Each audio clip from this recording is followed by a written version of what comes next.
Friends, welcome to problem solving. આજે આપણે ધોરણ 11 સ્વાધ્યાય 1.3 પહેલાંની થિયરી જોશું. બરાબર, તો જોઈએ. તેની અંદર સૌપ્રથમ એક ટર્મ છે ઉપગણ. તો આપણે ઉપગણ વિશે વાત કરશું. તો પહેલાં સૌપ્રથમ એની વ્યાખ્યા જોઈએ ને પછી તેના ઉદાહરણ જોઈશું. તો વ્યાખ્યા કંઈક એવી છે કે માની લો કે કોઈ ગણ એ છે. ગણ એ ગણ બીનો ઉપગણ કહેવાય કે જ્યારે ગણ એના તમામ સભ્યો ગણ બીમાં આવેલા હોય.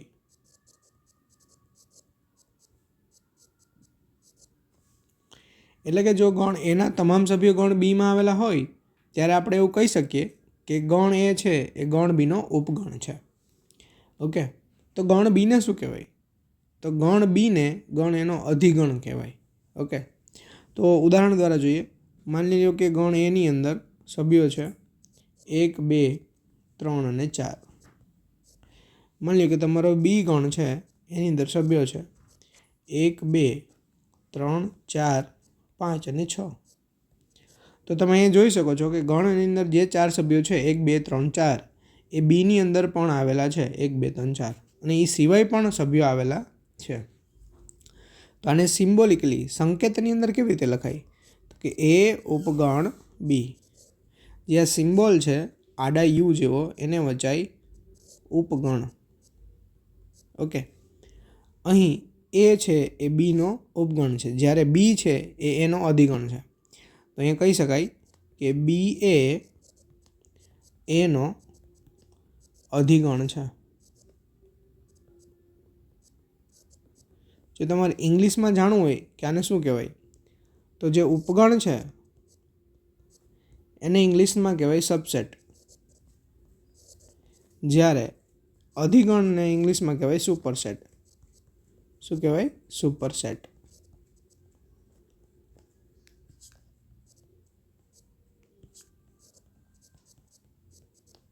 ઓકે, તો આના ઘણા બધા ઉદાહરણ આપણે સ્વાધ્યાય 1.3ની અંદર જોવા મળશે. તો આની અંદર થોડાક આનો મતલબ શું કહેવાય એ જાણીએ. તો જે આ એરો છે એને કહેવાય ઇમ્પ્લાઇઝ, જ્યારે આ એરો છે એને કહેવાય ડબલ ઇમ્પ્લાઇઝ. આને ગુજરાતીમાં કેવું હોય તો કહેવાય જો તો. આને ગુજરાતીમાં કેવું હોય તો કહેવાય જો તો અને તો જ. આપણે આનો ઉદાહરણ દ્વારા આનો અર્થ પણ સમજીશું. ઓકે, આને ઇંગ્લિશમાં કહેવાય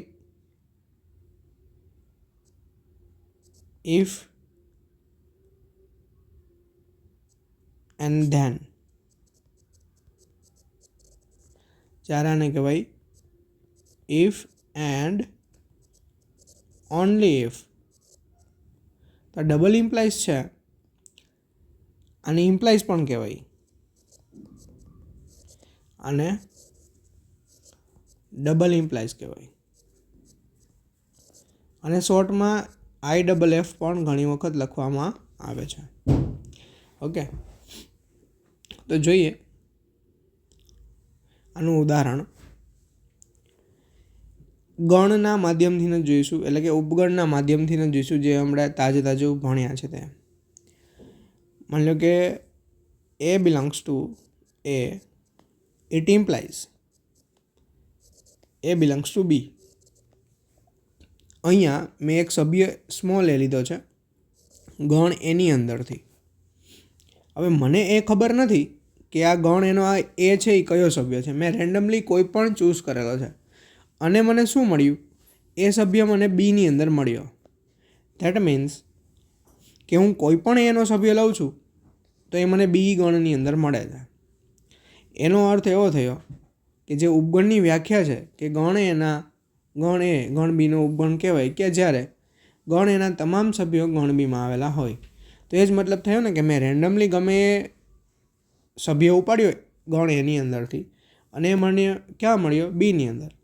એનો મતલબ એવો થયો ઇટ ઇમ્પ્લાઇઝ દેટ, એટલે કે આ જે આખું સ્ટેટમેન્ટ છે એ શું ઇમ્પ્લાઇઝ કરે છે કે એ છે એ બીનો ઉપગણ છે.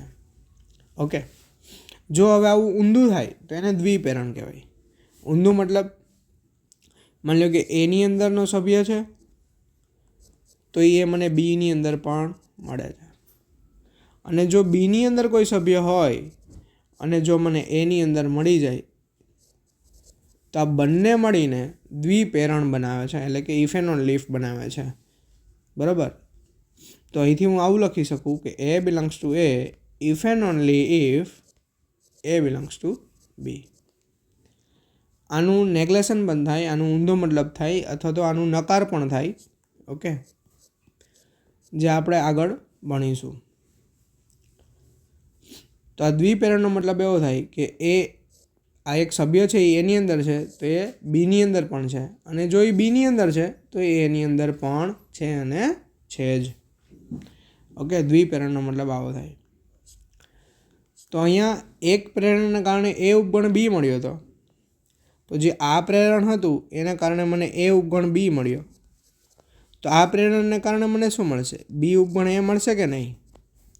હવે જો આપણે દ્વિપ્રેરણના કારણે શું મળ્યું? એ ઉપગણ બી મળ્યું અને બી ઉપગણ એ મળ્યું. ઓકે, તો આનો મતલબ શું થાય કે એના દરેક સભ્ય બીમાં છે. આનો મતલબ શું થાય? એના દરેક સભ્ય બીમાં છે. અને આનો મતલબ શું થાય? બીના દરેક સભ્ય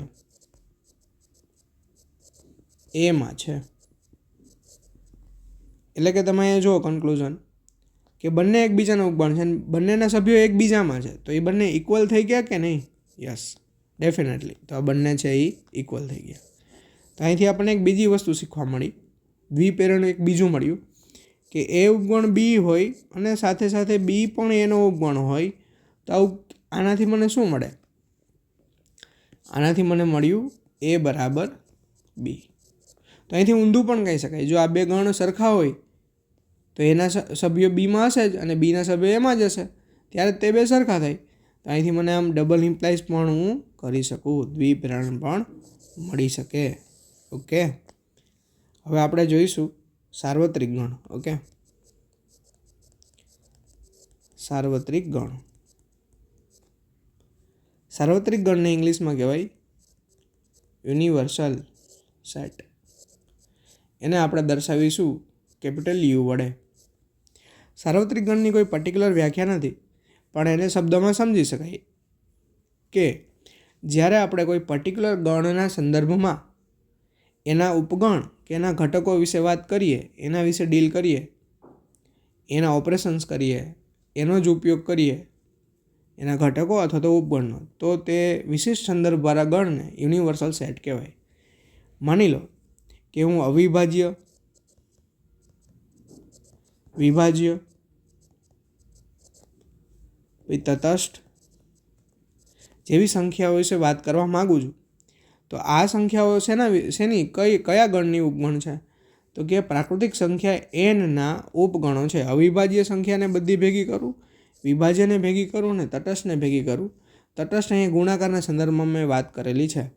તો એ બધા જ સંખ્યાઓ એન ગણની અંદર આવે છે. તો અહીંયા એન ગણ છે એ સાર્વત્રિક ગણ બને છે. જો હું પૂર્ણાંક સંખ્યાની વાત કરવા માગતો હોય, પછી હું યુગ્મ સંખ્યાની વાત કરવા માગું, અયુગ્મની વાત કરવા માગું, તો આ સંદર્ભમાં ક્યુ એટલે કે સમય સંખ્યા ગણ છે એ સાર્વત્રિક ગણ બનશે, કેમ કે આ બધા જ ગણો છે એ સાર્વત્રિક સંખ્યા સમય સંખ્યા ગણ ક્યુના ઉપગણો છે. ઓકે, તો અહીંયા ક્યુ છે એ સાર્વત્રિક ગણ બનશે.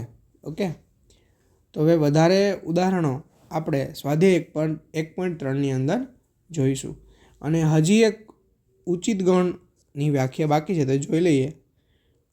ઉચિત ગણ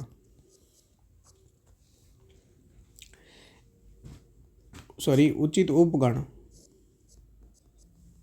તો ઉચિત ઉપગણ છે એ શું છે? તો એક પ્રકારનો ઉપગણ જ છે, પણ એની અંદર એક પર્ટિક્યુલર છે અનુચિત ઉપગણ છે એ આવશે નહીં. તો સાથે સાથે આપણે લખી દઈએ અનુચિત ઉપગણ. જોજો ધ્યાનથી, એ બરાબર હું લખું છું 1 2 3. ઓકે, હવે હું બી બરાબર લખું છું 1 2. ઓકે, તો જો અહીંયા બી છે એ એનો ઉપગણ છે, અને તમે એક બીજી વસ્તુ નોટિસ કરો કે એ પણ છે એ એનો ઉપગણ છે. અને હજી એક ત્રીજી વસ્તુ છે, ખાલી ગણ છે એ પણ એનો ઉપગણ છે. અહીંયા એ પોતે જ પોતાનો ઉપગણ છે. કેમ કે એના દરેક સભ્ય એની અંદર છે જ. ઓકે, આથી એ પોતાનો ઉપગણ છે. તો પોતાનો જ ઉપગણ હોય પોતે, તો એને આપણે અનુચિત ઉપગણ કહીશું. ઓકે, અને જ્યારે એવો ઉપગણ હોય કે જેના દરેક સભ્ય એની અંદર છે પણ એનો કોઈક સભ્ય છે એના ઉપગણની અંદર ના હોય, જેમ કે અહીંયા છે 3 છે એ આ બી ગણની અંદર નથી, એટલે આને આપણે ઉચિત ઉપગણ કહીશું.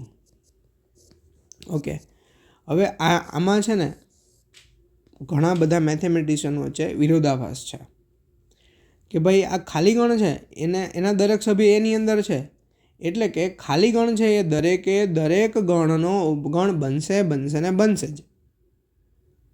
તો અહીંયા જો એક આ છે અનુચિત ઉપગણ અને આ એક છે ખાલી ગણ.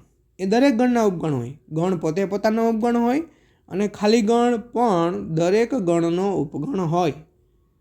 તો હવે આ ખાલી ગણ છે એને ઉચિત માનવો કે અનુચિત?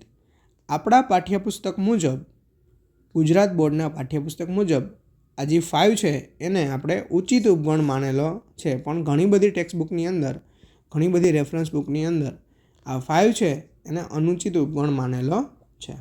તો આપણે આ 5ને ઉચિત ઉપગણ માનીશું, કેમ કે આપણી ટેક્સ્ટબુક પ્રમાણે આપણે ચાલવાનું છે. ઓકે, તો હવે બાકીનું આપણે સ્વાધ્યાય 1.3માં જોઈશું. Thank you.